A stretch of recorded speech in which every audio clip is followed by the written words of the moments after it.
पवित्र श्रीमद् भागवत गीता, पवित्र चारों वेद, पवित्र कुरान शरीफ, पवित्र बाइबल, पवित्र गुरु ग्रंथ साहिब, पवित्र कबीर साहिब की वाणी में छुपे हुए गूढ़ रहस्य अर्थात तत्व को जानने के लिए कृपया अवश्य सुनिए जगत गुरु तत्वदर्शी संत रामपाल जी महाराज के मंगल प्रवचन। कर जोरूं विनती करूं, धरूं चरण पर शीसे। गुरु राम देवानंद जी महाराज ने दियो नाम बख्शीसे। कोटि कोटि सजदा करूं, कोटि कोटि प्रणाम। चरण कमल में राखियो मैं बंदी जाम गुलाम। कबीर गे तन विष की बेलड़ी, गुरु अमृत की खाने। शीस दिए जो गुरु मिले, तो भी सस्ता जाने। सात दीप नौ खंड में गुरु से बड़ा ना कोई। करता कर न कर सक, गुरु कर सो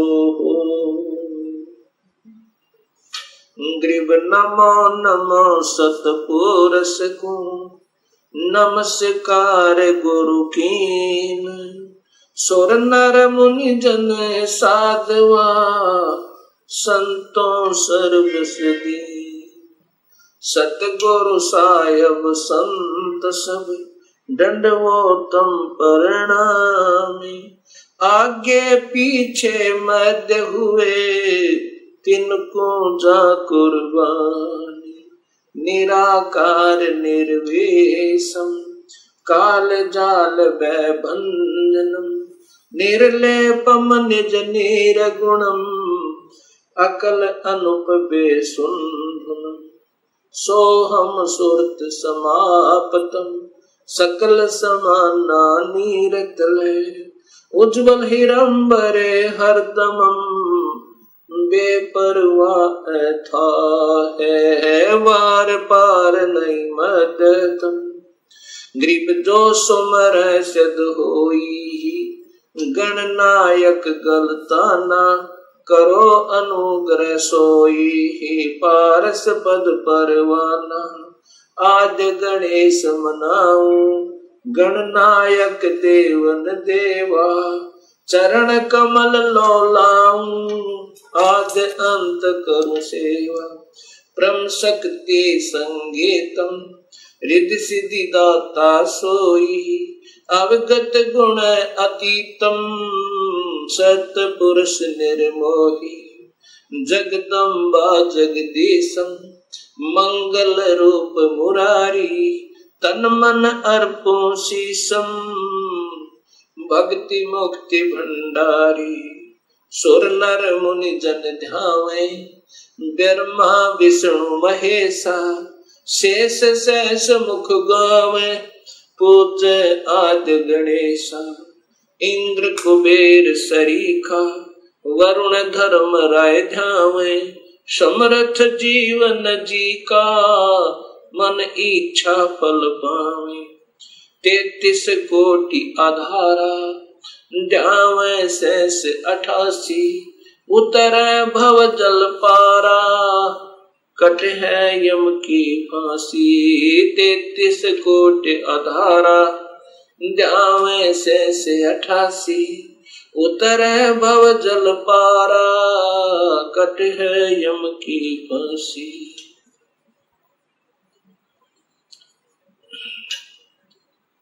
कबीर लूट सको तो लूटियो,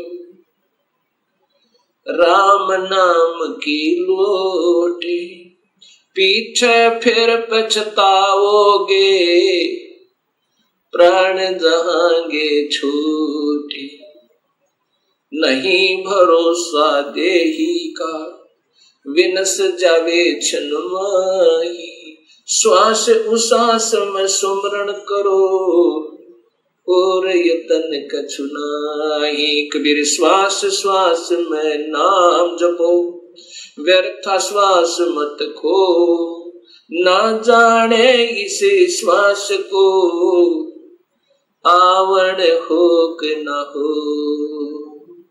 राम रटत कोटि भलो, चू चू पड़े जो चामे।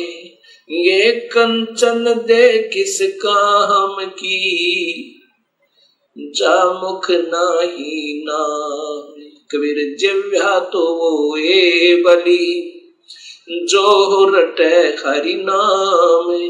नहीं तो काट बगाइयो, मुख में भलो ना चामे। कबीर राम रटत कन्या भली, साकट भलो न पूते। बकरी के गल में गल थना, जा में दूध न मोहते। कबीर राम रटत दारिद्र भलो, टूटी घर की छाने। वो सुंदर महल किस काम के, जहाँ भक्ति नहीं भगवान।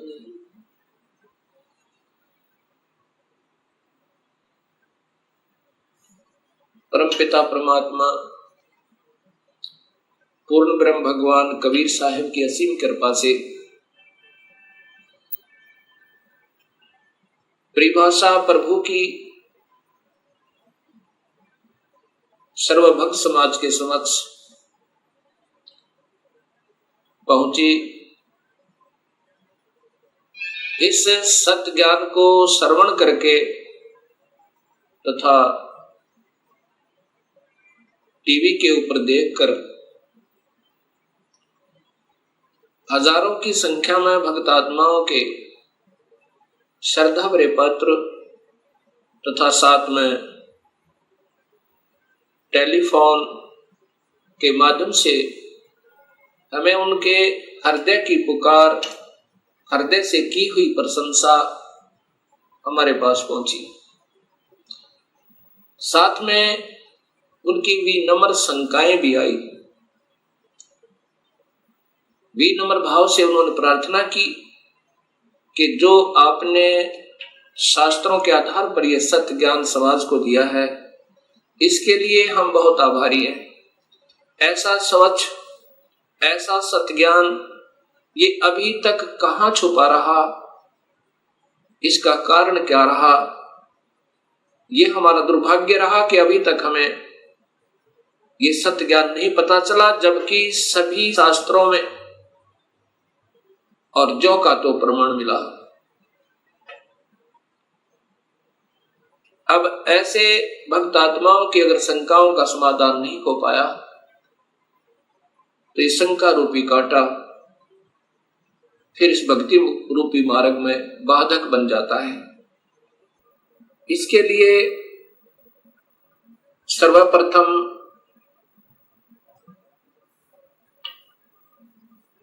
सृष्टि रचना का ज्ञान होना बहुत जरूरी है। जब तक हम सृष्टि रचना को ढंग से नहीं समझ पाएंगे, तब तक हम इस सत्य ज्ञान को नहीं कैच कर सकते, नहीं पकड़ सकते, नहीं समझ सकते।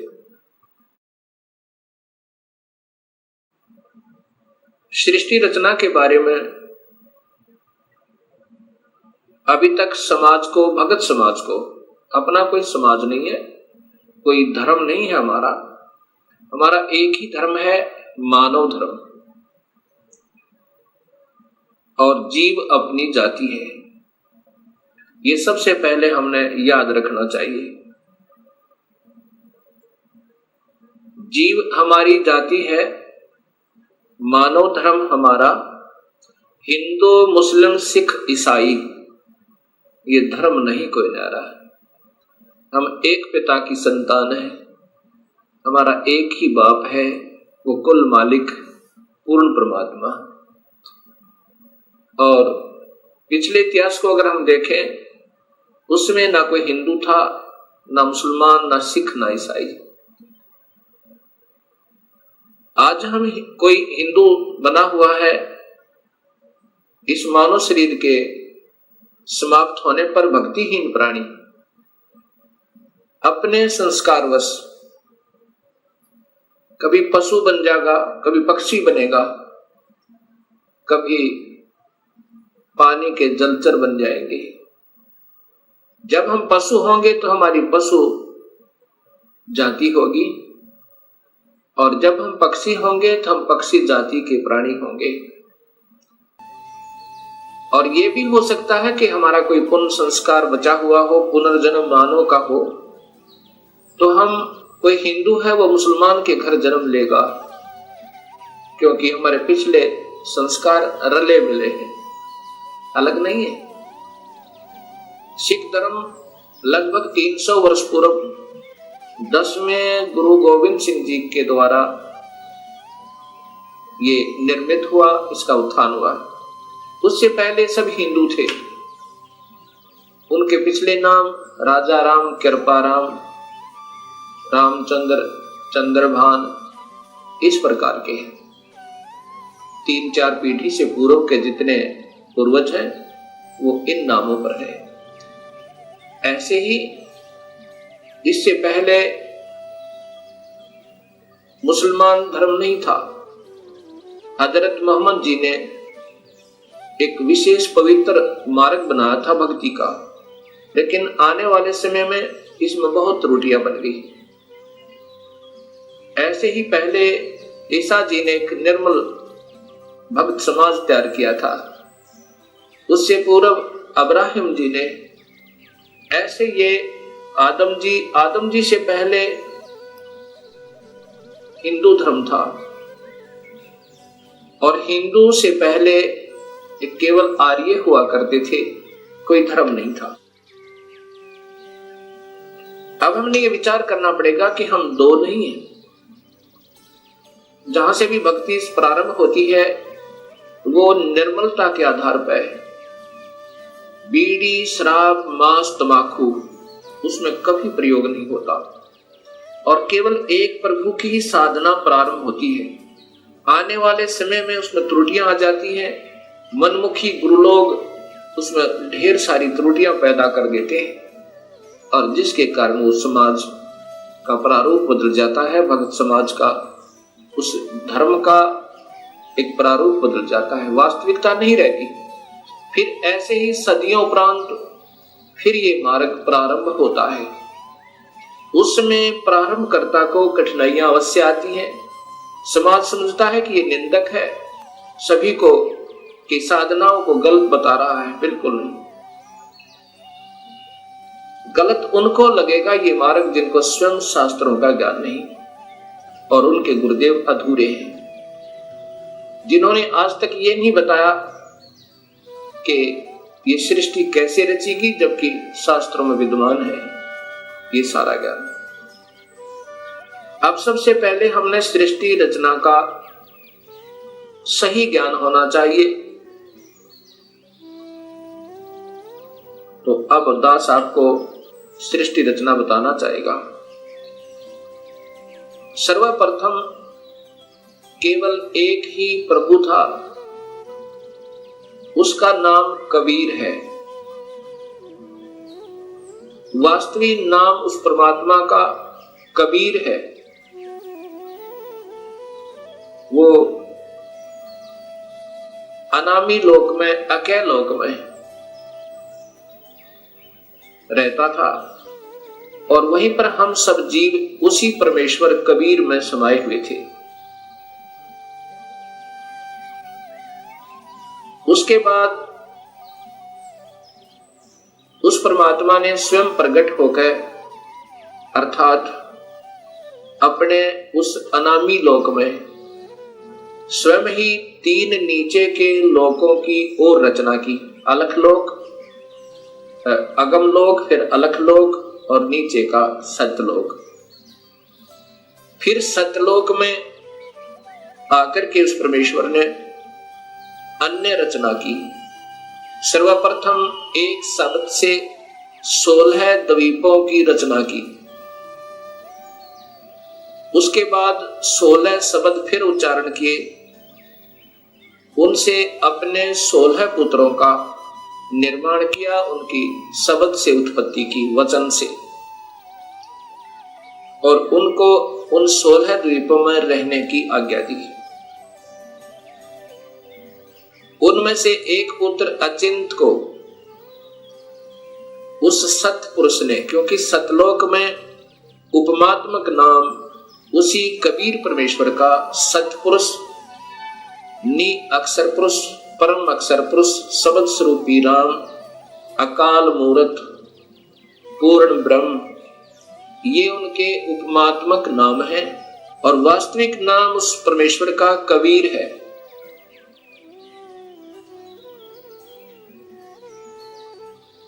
सतलोक के अंदर सतपुरुष ने अपने पुत्र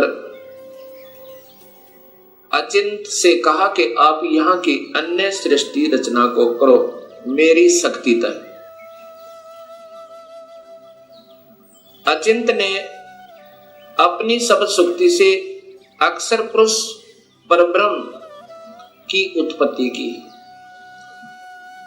और उससे कहा कि मेरा सहयोग दो यहाँ सतलोक में अन्य सृष्टि रचना करने का। अक्षर पुरुष अर्थात ये परब्रह्म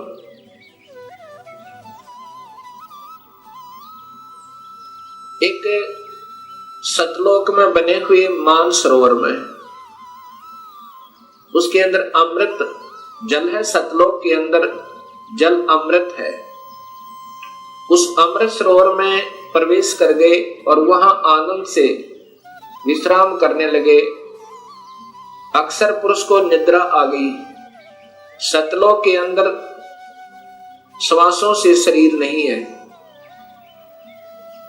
काफी समय तक सोते रहे। तब सतपुरुष ने अपनी शब्द शक्ति से एक अंडा, जल अमृत तत्व से एक अंडा बनाया और उसमें एक आत्मा प्रवेश की। उस आत्मा समेत उस अंडे को उस जल में डाला, अमृत सरोवर में, उस मान सरोवर में। वो अंडा गड़गड़ गड़गड़ करता हुआ नीचे जा रहा है तो अक्षर पुरुष अर्थात इस पार ब्रह्म की निद्रा भंग हुई। जब ही कोई अधूरी निद्रा से जागता है उसके अंदर कुछ कोप होता है। अब जो ही उसने अपनी कोप सहित दृष्टि से देखा कि मेरी निद्रा किसने भंग कर दी, तब उसका वो कोप उस अंडे पर पड़ा। अंडा दो भाग हो गया। उसमें से ये ब्रह्म निकला, क्षर पुरुष। ब्रह्म अर्थात क्षर पुरुष, इसी को ज्योत स्वरूपी निरंजन, वास्तव में इसका नाम कैल है, कैल। और यही आगे चल के काल कहा, ये आने वाले इसी विवरण में आपको ज्ञान होगा। आकाशवाणी सतपुरुष ने की कि तुम दोनों बाहर आओ। अक्षर पुरुष तुम निद्रा में थे और आपके बिना यहाँ सृष्टि नहीं रची जा रही थी। तुम दोनों बाहर आओ और तुम्हें जगाने के लिए सारी क्रिया की गई और तुम दोनों के दोनों अचिंत के लोक में रहो। ऐसे आदेश प्रभु का पाक है। वे दोनों के दोनों अचिंत के लोक में रहने लगे काफी समय तक। उसके बाद हम सभी की उत्पत्ति कबीर परमेश्वर ने, उसी सतपुरुष ने अपने शब्द शक्ति से हम सबकी उत्पत्ति वहां पर की। कुछ दिनों के बाद इस क्षर पुरुष के अर्थात ब्रह्म के मन में एक खरपतवार उपजा। इसके मन में ये आया कि मैं अपना अलग से राज्य बनाऊं। मेरे अन्य भाई सब एक एक द्वीप में रहते हैं और हम दो यानी अचिंत और ब्रह्म और साथ में ये अक्षर पुरुष पर ब्रह्म भी, हम एक ही द्वीप में रह रहे हैं। मैं अपना अलग राज्य चाहूंगा।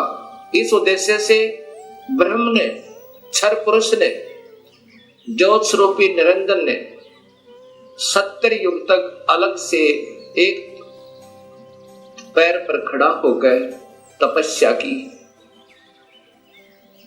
जब ये तपस्या कर रहा था, हम ये सभी आत्माएं जो आज काल के लोक में दुख पा रहे हैं, चाहे आज कोई देव बना है, चाहे कोई महादेव बना है, चाहे आज कोई शूकर बना है, चाहे कोई गधा बना है, चाहे कोई राजा बना है, चाहे कोई रंक बना है, पशु या पक्षी बना हुआ है, ये सभी की सभी आत्माएं हम इस काल के ऊपर अर्थात इस ब्रह्म के ऊपर आसक्त हो गए।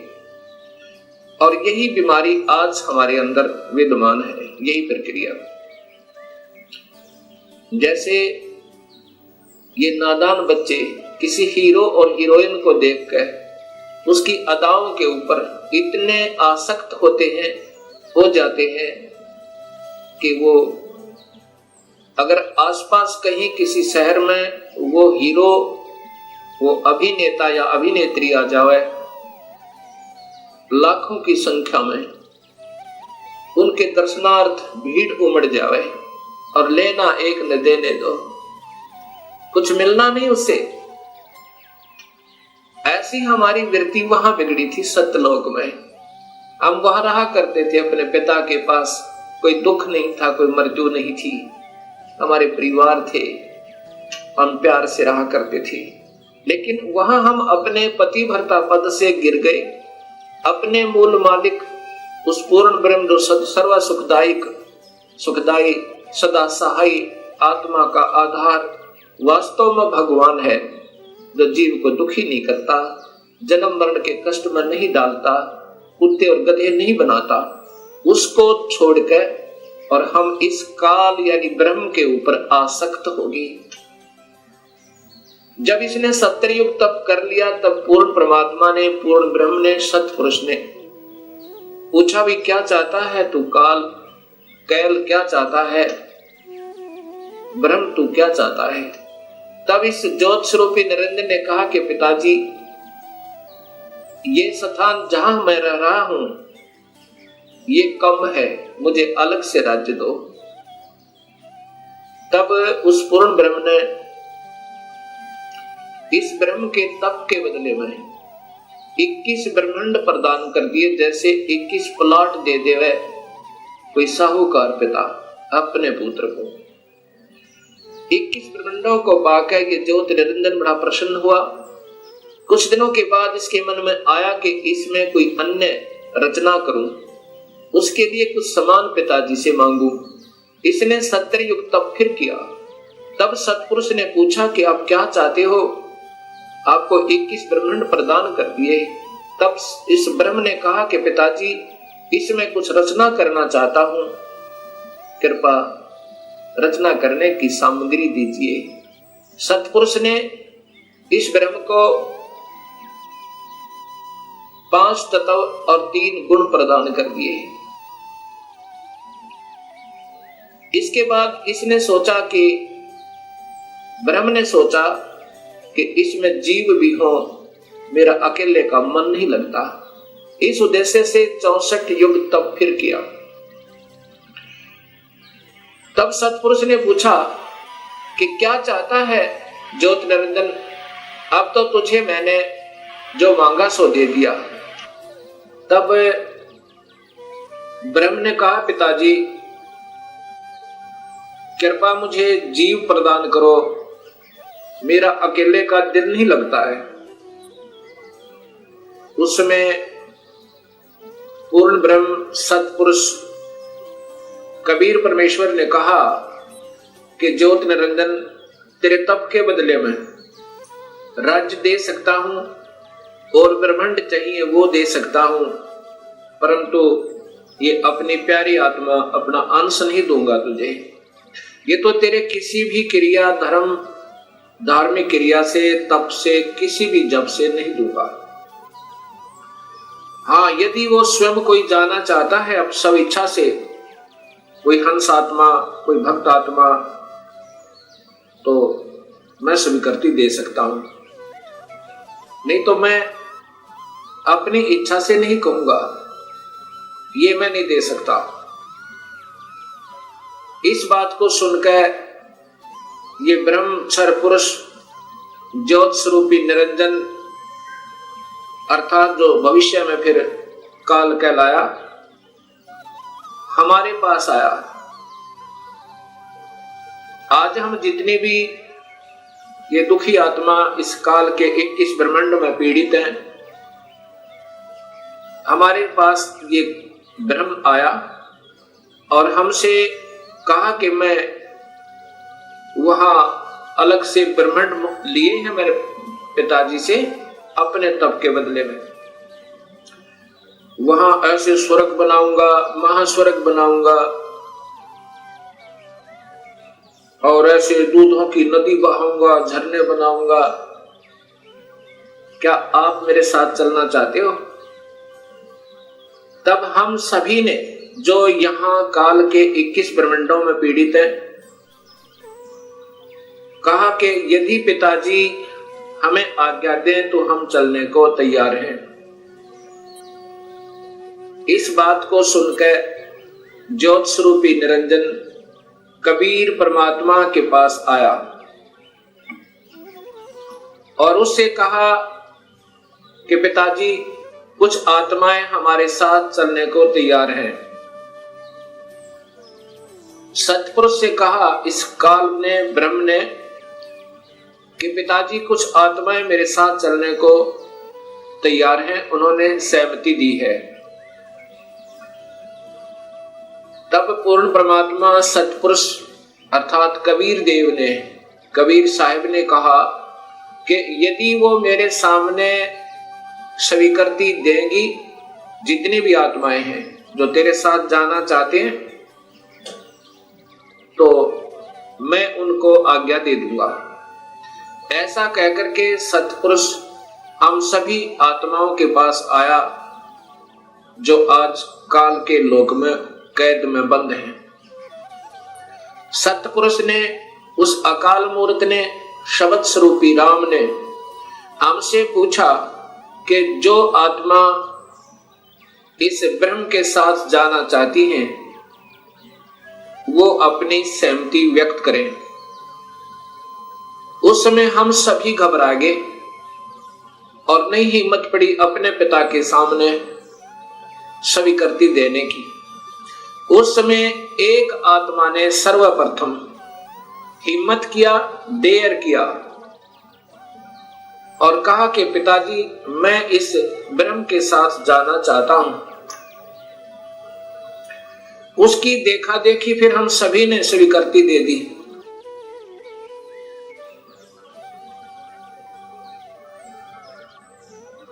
और जितनी भी आत्माएं उस समय स्वीकृति दी थी, सभी कबीर साहिब ने उनके नंबर नोट किए और जिसने सर्वप्रथम सहमति दी थी उस आत्मा का भी नंबर नोट किया और ब्रह्म से कहा कि ब्रह्म आप जाओ अपने लोक में, अब इन सभी आत्माओं को मैं विधिवत तेरे लोक में भेजूंगा।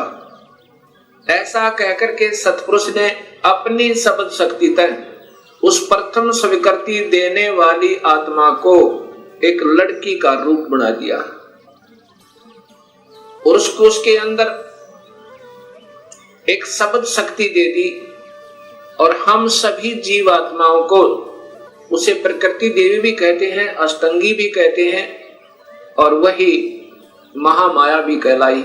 यहां 21 ब्रह्मांड की इस देवी को उत्पन्न किया अर्थात उस आत्मा का लड़की बनाया। फिर हम सभी आत्माओं को जो 21 ब्रह्मांड में आए हुए हैं उसके अंदर प्रवेश कर दिया, इस लड़की के शरीर में, प्रकृति देवी के शरीर में, अर्थात इसको अध्या माया भी कहते हैं। और यही आगे चलकर त्रिदेवों की माता कहलाई। प्रवेश कर दिया और कहा कि बेटी तेरे को मैंने शब्द शक्ति दे दी है और जितने भी जीव काल कहे ब्रह्म कहेगा तू बना देना। एक बार मुख से उच्चारण करेगी उतने ही नर और मादा ये जोड़े उत्पन्न हो जाएंगे। अपने पुत्र सहजदास से कहा सहजदास जाओ अपनी बहन को उस ज्योत स्वरूपी निरंजन के पास छोड़ आओ और उसको बताना कि इस लड़की को, इस प्रकृति देवी को, अध्या माया को मैंने सबद शक्ति दी है, ये जितने जीव तू कहेगा ये बना देगी। और जितनी आत्माओं ने स्वीकृति दी थी वो सभी इसके अंदर प्रवेश कर रखी हैं।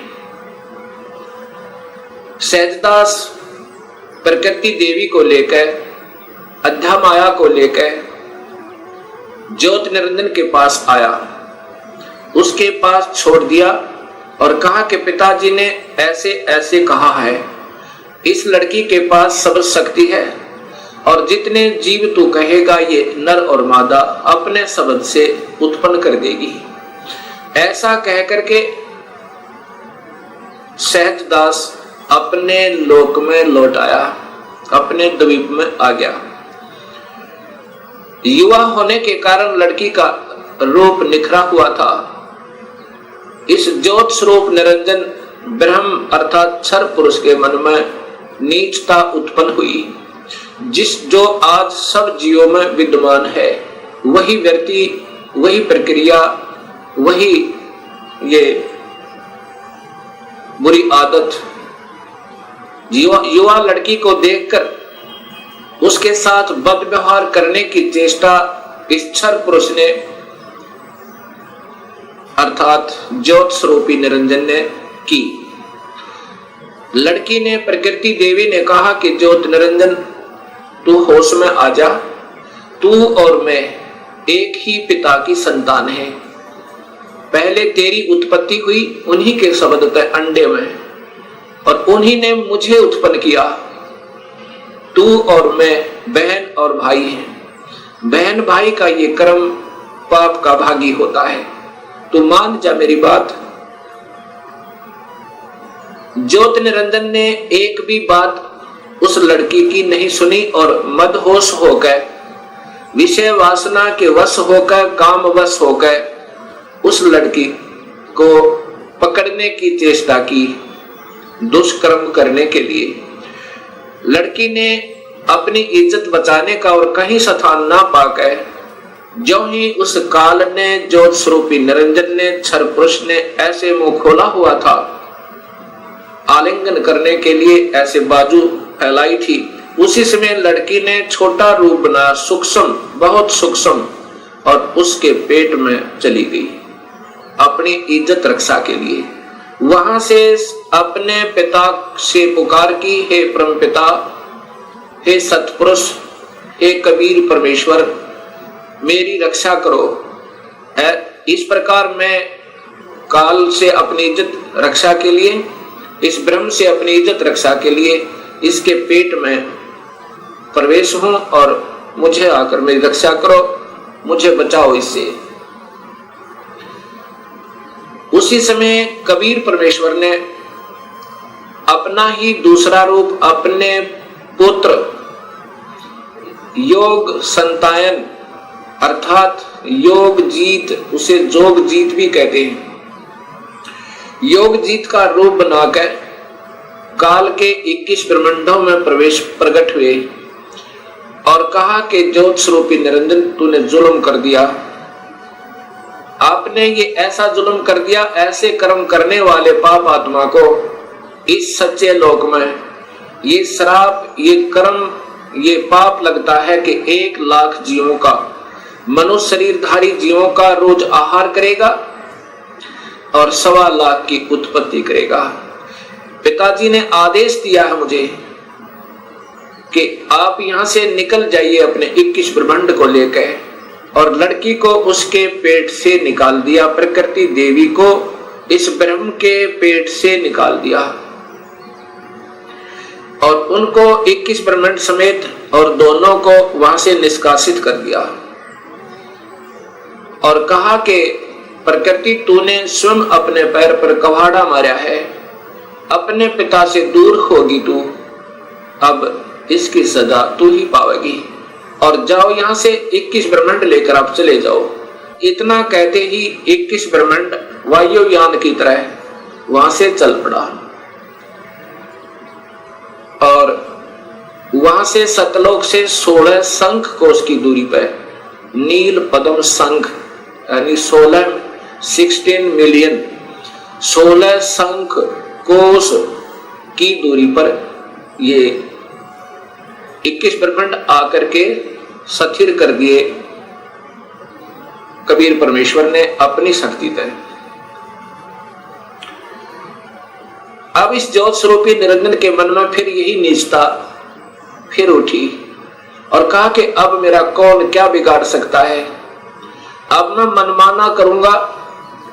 उस लड़की ने, प्रकृति देवी ने फिर प्रार्थना की कि ज्योत निरंजन अब भी तू मान जा। पहले तो आप और मैं एक ही पिता की संतान हैं और दूसरे मैं तेरे पेट से होकर आई हूं। ये कर्म अब मैं तेरी बेटी बन गई। प्रथम तो बहन और भाई का ये पाप कर्म महापाप का कारण, और दूसरे मैं तेरी बेटी हुई आपके पेट तक होकर आई, और बाप बेटी का ये जुल्म अच्छा नहीं। मान जा मेरी बात, मेरे पास सब शक्ति है पिताजी की दी हुई, और जितने जीव तू कहेगा मैं बना दूंगी। लेकिन इस ज्योत स्वरूपी निरंजन ने एक भी बात नहीं सुनी उस प्रकृति देवी की, दुर्गा की। जबरदस्ती शादी की और एक ब्रह्मांड में एक ऐसा स्थान बना रखा है इस काल भगवान ने, ब्रह्म भगवान ने। वहां पर ब्रह्मलोक कहते हैं उसको। उस ब्रह्मलोक के अंदर इसने 3 स्थान बना रखे हैं, एक रजोगुण प्रधान, एक सतोगुण प्रधान और एक तमोगुण प्रधान। जब ये सतोगुण रजोगुण प्रभावित क्षेत्र में इस दुर्गा को अपनी पत्नी के रूप में रखता हुआ वहां रहता है, उस समय जो पुत्र की उत्पत्ति होती है उसका नाम ब्रह्मा रख देता है, उसको रजोगुण बना देता है। उसके बाद ये दोनों उस स्थान पर आ जाते हैं जो सतोगुण प्रभावित होता है। वहां पर जो पुत्र उत्पन्न होता है उसके अंदर सतोगुण आ जाते हैं, उसके अंदर सतोगुण आ जाते हैं और उसका नाम ये विष्णु रखते हैं। तीसरे स्थान को तमोगुण प्रभावित बना रखा है, वहां रहकर अब इसी प्रकृति देवी दुर्गा के साथ जो पुत्र उत्पन्न करता है उसका नाम रुद्र शंकर शिव रखता है। ऐसे ही हर ब्रह्मांड के अंदर इस काल भगवान ने, ब्रह्म भगवान ने ये ब्रह्मलोक बनाए हैं और वहां पर ये ऐसे ही कुछ समय के लिए प्रकृति देवी को अपने साथ रखता है और उसके बाद वहां से अंतर्ध्यान हो जाता है। अब जब इसने इस लड़की को, प्रकृति देवी को बदनजर से देखा था और ये लड़की प्रकृति देवी ने इसके पेट में शरण पाई थी, ज्योत निरंजन के पेट में, और फिर सतपुरुष ने अपने पुत्र जोगजीत का रूप बना करके आकर उसको निकाला था। उस दिन से इसका नाम काल पड़ा।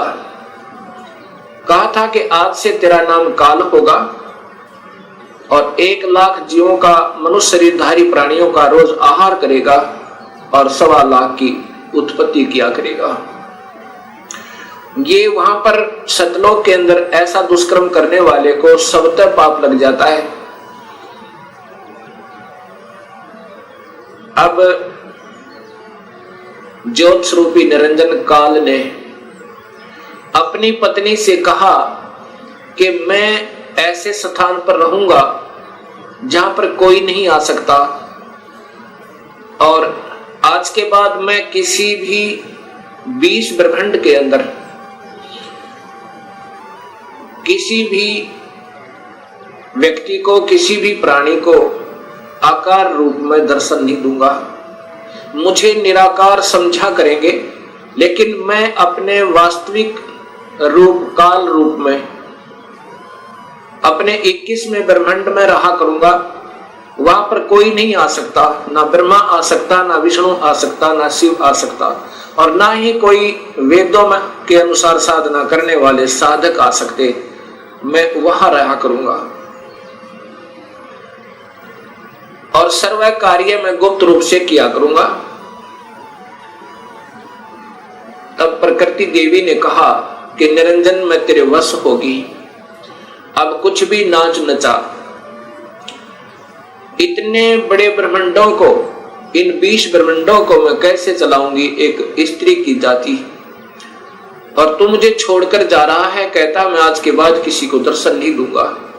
तब ज्योत स्वरूप निरंजन अर्थात इस काल भगवान ने, ब्रह्म ने कहा कि प्रकृति चिंता ना करे, जो कुछ भी करूंगा वो मैं ही करूंगा, तुम तो निमित्त मात्र होगे, और ये बच्चे ब्रह्मा विष्णु महेश ये भी केवल निमित्त होंगे, इन सब का रिमोट मेरे पास होगा, सब कार्य मैं करवाऊंगा, तू चिंता मत कर।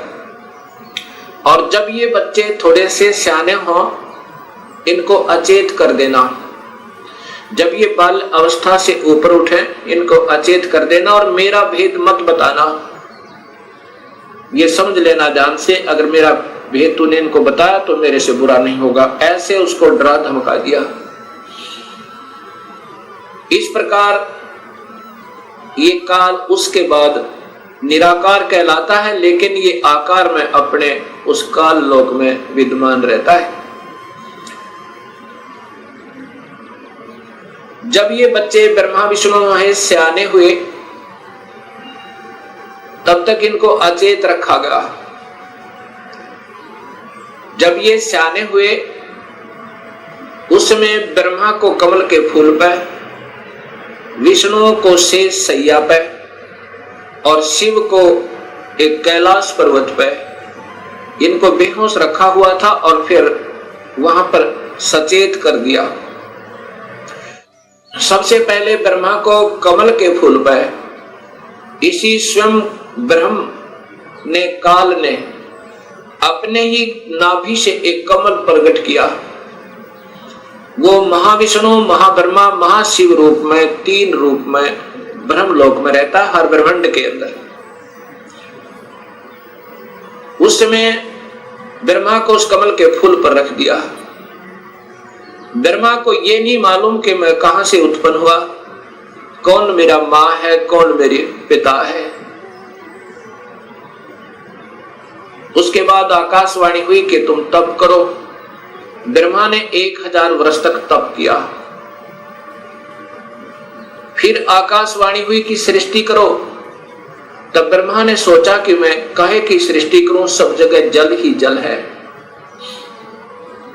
कहीं पृथ्वी दृष्टि गोचर नहीं हो रही है। इतने में मधु और कैटब नाम के 2 राक्षस काल ने प्रेरित करके और ब्रह्मा की ओर भेज दिए। ब्रह्मा डर के मारे उस कमल के फूल को के डंठल को पकड़कर नीचे उतर गया, बहुत स्पीड तय। नीचे जब आया तो उसी जल के ऊपर एक शेष सैया पर चतुर्भुज रूप में एक व्यक्ति सो रहा है। उसके हाथों में शंख, चक्र, गदा, पद्म है। जब ब्रह्मा वहां पहुंचा, उसी समय उस वो विष्णु जी थे, जो त्रिलोकीय विष्णु जी थे, उनमें से एक शक्ति निकली, वो आकाश में छा गई। उस समय ये ब्रह्मा विष्णु जी होश में आए। इतने में मधु और कैटब भी पहुंच गए।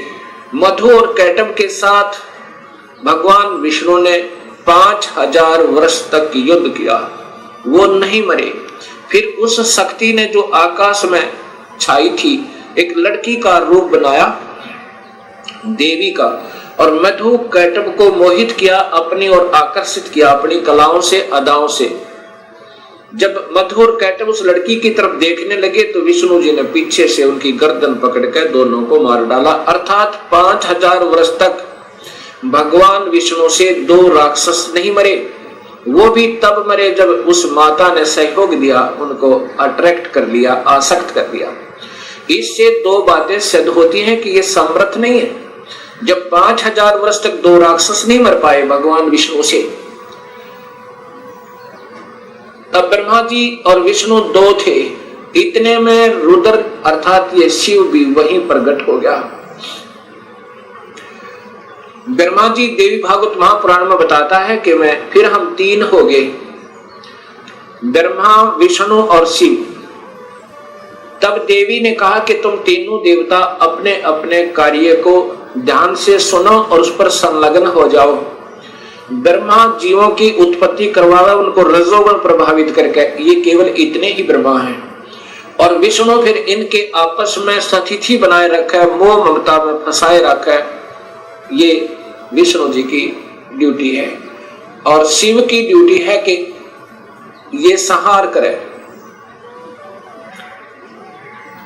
तब इन तीनों ने कहा कि हे माई, हे देवी, कहीं पर पृथ्वी नजर नहीं आ रही है और पृथ्वी के बिना प्राणियों की सृष्टि स्थिति और संहार असंभव है। तब वो देवी मुस्काई और कहा कि तुम, इतने में एक विमान आया और कहा कि तुम तीनों के तीनों इस विमान में बैठो और चिंता मत करना, घबराइयो मत। उस समय ये तीनों के तीनों ब्रह्मा विष्णु महेश विमान में प्रवेश कर गए। विमान मन की गति से चला, बहुत तीव्र गति था। कहां पहुंचा? ब्रह्मलोक में पहुंचा, जहां पर ये काल भगवान तीन रूपों में रहता है, जहां इनकी उत्पत्ति की जाती है, ब्रह्मा विष्णु महेश की। और वहां पर कोई नहीं जा सकता, ना वेद विधि से, किसी साधना तक, ना तप से, ना यज्ञ से, ना हवन से, किसी प्रकार से नहीं जा सकता, ना किसी जप से। वहां पर तो ये अपनी कृपा से ही ले जा सकता है, ये काल भगवान सोचल सिद्ध करके। वहां जाकर के इन्होंने क्या देखा?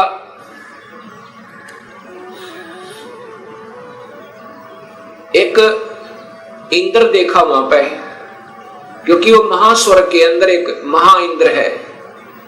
उसके बाद फिर आगे विमान गया, वहां एक ब्रह्मा देखा। जब दूसरा ब्रह्मा देखा तो शिव और विष्णु ब्रह्मा जी से पूछने लगे कि हे चतुरानन, ये दूसरा ब्रह्मा कौन है? तब ब्रह्मा जी ने कहा, मुझे नहीं मालूम ये कौन है। उसके बाद विमान आगे चला।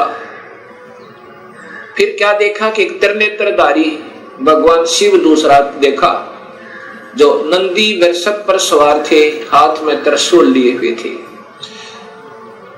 उसके बाद इनका विमान आगे चला। वहां पर क्या देखा कि एक विष्णु और थे, और वहां बहुत सुंदर विशाल लक्ष्मी का एक भवन था, उसमें बहुत ऐश्वर्य के साधन उपलब्ध थे। उसके बाद विमान आगे पहुंचा। कहां गया? एक माई बैठी थी, जिसके शरीर में जैसे हजारों बिजलियां चमक रही हो, इतना तेज था, इतना नूर था, और वो प्रकृति देवी थी। ये ब्रह्मा विष्णु महेश की मां थी, मां है जो इन्होंने देखी।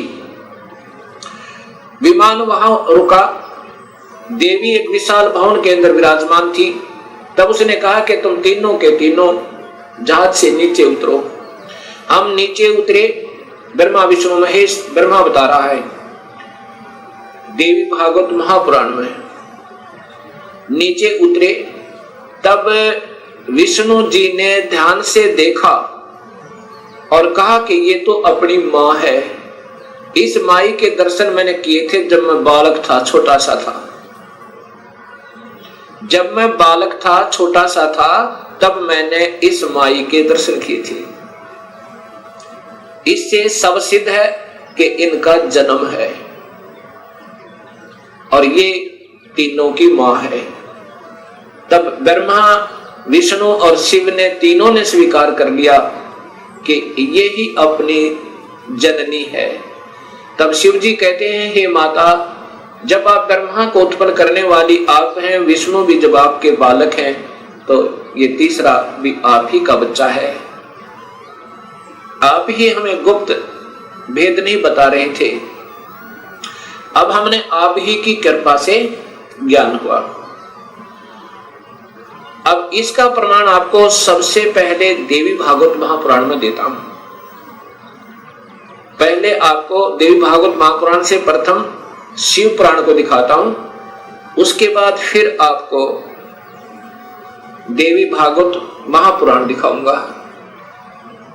और ये शास्त्र पहले से उपलब्ध थे, कोई आज नए नहीं बनाए इस दास ने, क्योंकि जितने हमारे अभी तक शास्त्र विद रहे वो अल्पज थे, अधूरे ज्ञान युक्त थे, वो उनको इस सत्य मार्ग का पता नहीं था। इसलिए हमारे सभी पूर्वजों को भूत बना दिया गीता विरुद्ध साधना करवा के, और पितर बनवा दिया गीता विरुद्ध साधना करवा के। गीता में लिखा है कि देवी देवताओं की पूजा मत करो, ब्रह्मा विष्णु महेश की पूजा भी नहीं करनी है, तीनों गुणों की भक्ति नहीं करनी है, केवल ब्रह्म से प्रारंभ होती है भक्ति, और पूजा करनी है केवल पूर्ण ब्रह्म की।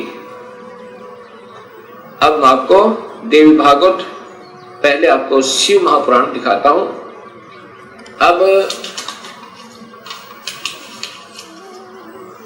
अब देखिएगा भक्त आत्माओं, ये शिव महापुराण, ये शिव महापुराण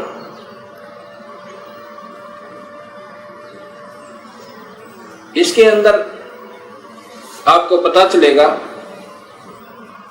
श्री शिव महापुराण भाषा सटीक सहितम, ये संस्कृत युक्त है, इसमें संस्कृत भी साथ है। और ये शिवा भाषा टीका टीकोत्तम, टीकाकार है डॉक्टर गर्मानंद त्रिपाठी, साहित्य आयुर्वेद ज्योतिष आचार्य, MA PhD DMCA, ये टीकाकार हैं इनके। और ये आपके समक्ष है, इसमें क्या लिखा है यहां देखिएगा।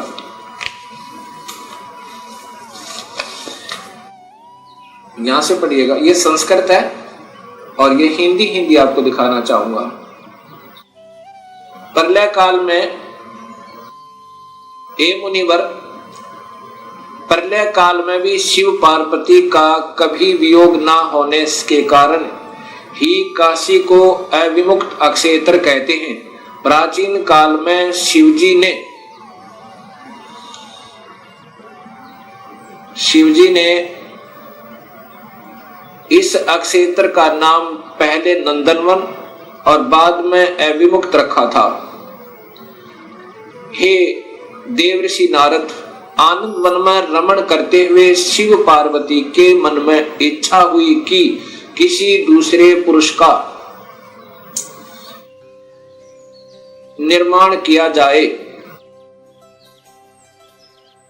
जिसके ऊपर अपने इस महासागर को डालकर हम दोनों स्वच्छंद होकर वैराग्य धारण कर केवल काशीपुरी में निवास कर सकें। वही सदा सब कुछ करे, वही रक्षा करे और अंत में मेरे अनुग्रह से वही सृष्टि का संवरण भी करे। चिंता रूपी लहरों से चलायमान चिंता रूपी समुद्र को बटोर कर रजोगुण रूपी विदुम से विस्तृत करे। अब यहां देखिएगा, ये ना अपने हिसाब से लगा रखेंगे।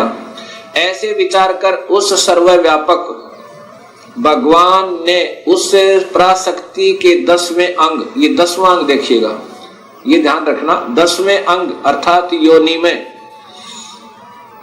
सुधार रूपी आवास का प्रयोग किया।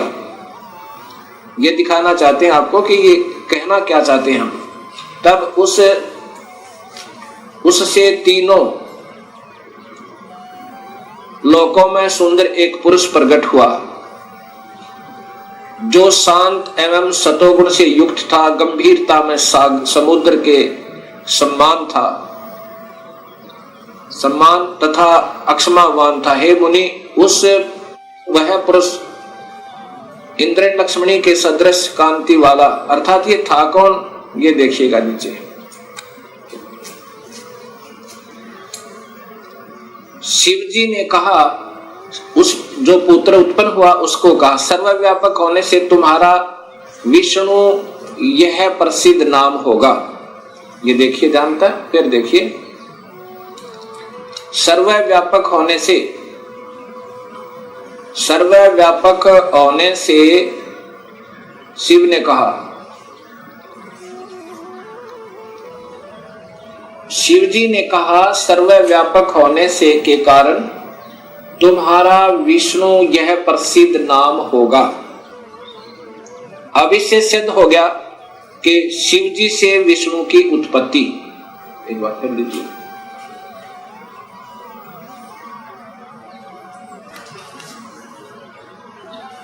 अभी आपने ये शिव महापुराण में छठे अध्याय को देखा। छठे अध्याय में कि भगवान शिव से और पार्वती के संयोगता है। पार्वती कौन? ये महाशक्ति यानी शेरा वाली प्रकृति के द्वारा विष्णु की उत्पत्ति की। अब सातवां अध्याय, ये संस्कृत भी साथ है। अब यहां आगे देखिएगा,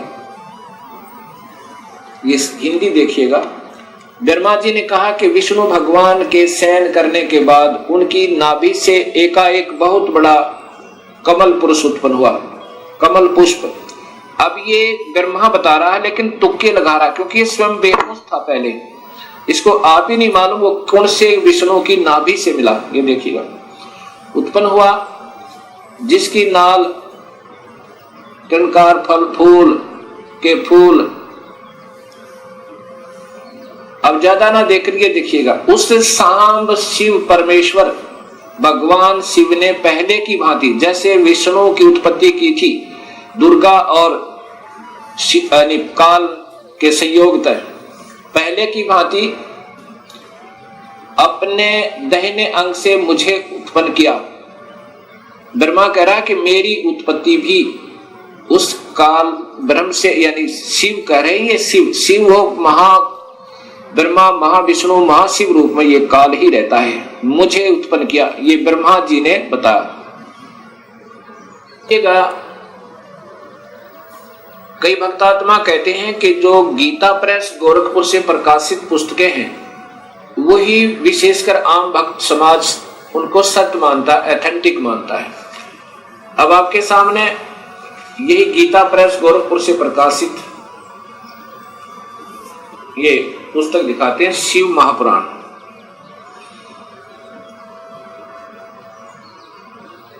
संक्षिप्त शिव महापुराण, और ये नीचे गीता प्रेस गोरखपुर से, और इसके छठे अध्याय में फिर यही प्रमाण है।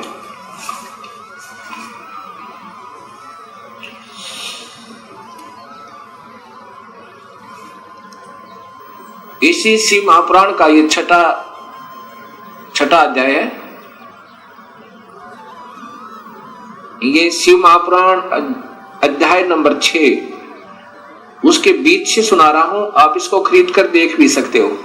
जिससे परब्रह्म के विषय में ज्ञान और अज्ञान पूर्ण उक्तियों द्वारा इस प्रकार ऊपर बताए अनुसार विकल्प किए जाते हैं। उसने कुछ काल के बाद सृष्टि का समय आने पर द्वितीय की इच्छा प्रकट की। उसके भीतर एक से अनेक होने का संकल्प उदित हुआ। तब उस निराकार परमात्मा ने अपनी लीला शक्ति से अपने लिए मूर्ति आकार की कल्पना की। वह मूर्ति संपूर्ण ऐश्वर्य गुणों से संपन्न, सर्वज्ञानी, ज्ञानमयी, शुभ स्वरूपा, सर्वव्यापिनी, सर्वरूपा, सर्वदर्शनी, सर्वकारिणी, सबके एकमात्र वंदनीय, सर्वदा सब कुछ देने वाली और संपूर्ण संस्कृतियों का केंद्र थी। उस शुद्ध रूपणी ईश्वरीय मूर्ति की कल्पना करके वह अद्वितीय, अनादि, अनंत, सर्व प्रकाशक, चिंत, सर्वव्यापी और अविनाशी परब्रह्म अंतर्हित हो गया। ये काल की कलाएं हैं सारी, और ये अनजान लेखक जिनको कुछ ज्ञान नहीं, इस काल को ही सब उपमा दे रहे हैं उस पूर्ण ब्रह्म के तुल्य, जो मूर्ति रहित परम ब्रह्म है। अब यहाँ मूर्ति हो गया और फिर मूर्ति रहित भी है। अब ये काल की ही कला है, वो क्या बन गया? शिव रूप में आ गया। उसकी मूर्ति यहां देखो, चिंत में आकार भगवान सदाशिव है। ये काल ही निराकार है, और यही फिर महाशिव, महाविष्णु और महाब्रह्मा के रूप में ये सब कलाएं करता है। अर्वाचीन और प्राचीन विद्वान इसी को ईश्वर कहते हैं। जितना जिनको ज्ञान है इस काल को ही ये ईश्वर कहते। उस समय एकाकी रहकर स्वेच्छानुसार विहार करने वाले उन सदाशिव ने अपने विग्रह से स्वयं ही एक स्वरूप भूता शक्ति की सृष्टि की, अर्थात वह देवी इसी के शरीर से निकली, वो निकाली थी पूर्ण परमात्मा ने, जो इसके पेट में शरण ले ली थी कि जो उनके